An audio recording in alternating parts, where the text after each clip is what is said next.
নমস্কার বন্ধুরা, তপতির ঘরকন্যা নতুন একটি ব্লগে আপনাদের স্বাগত জানাই। আজ আমি রেস্টুরেন্টের মতো ডিমের চপের রেসিপি শেয়ার করব।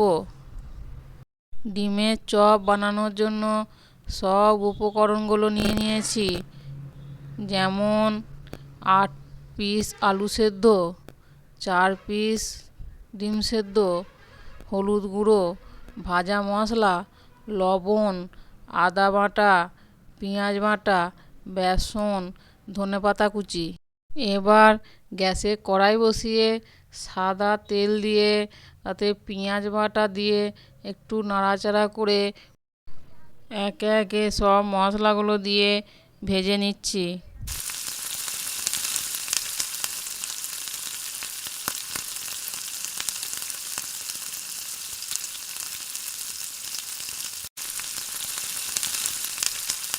পর সিদ্ধ আলু হাতে করে ম্যাশ করে মশলার সাথে দিয়ে ভালো করে মাখিয়ে আলুর পুরটা তৈরি করে নিচ্ছি। এবার ভাজা মশলা আর ধনেপাতা কুচি দিয়ে নাড়াচাড়া করে একটা পাত্রে ঢেলে রাখছি।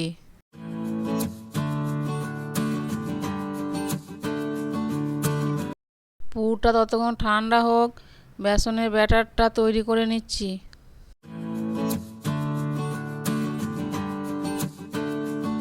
বেসনের ব্যাটার তৈরি হয়ে গেছে, এবার চপগুলো বানিয়ে নেব।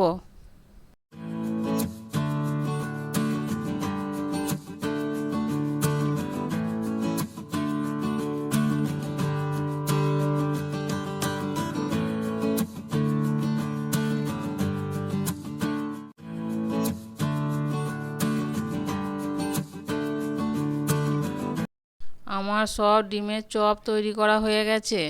এবার গ্যাসে কড়াই বসিয়ে সাদা তেল গরম করে একটি করে চপ দিয়ে হালকা আঁচে লাল করে ভেজে নিচ্ছি।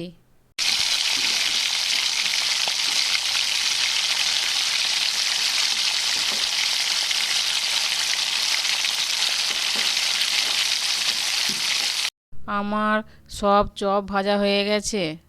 স্যালাড আর টমেটো সস দিয়ে পরিবেশন করছি।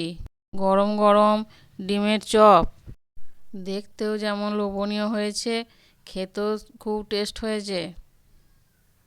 বন্ধুরা, বাইরে থেকে আর কিনে খাওয়ার দরকার নাই, বাড়িতেই বানিয়ে নিন। কম উপকরণে আর কম সময়ে ডিমের চপ। ভালো লাগলে অবশ্যই লাইক, কমেন্ট, শেয়ার ও সাবস্ক্রাইব করবেন। আজ এই পর্যন্তই, আবার দেখা হবে অন্য কোনো ব্লগে অন্য কোনো রেসিপি নিয়ে।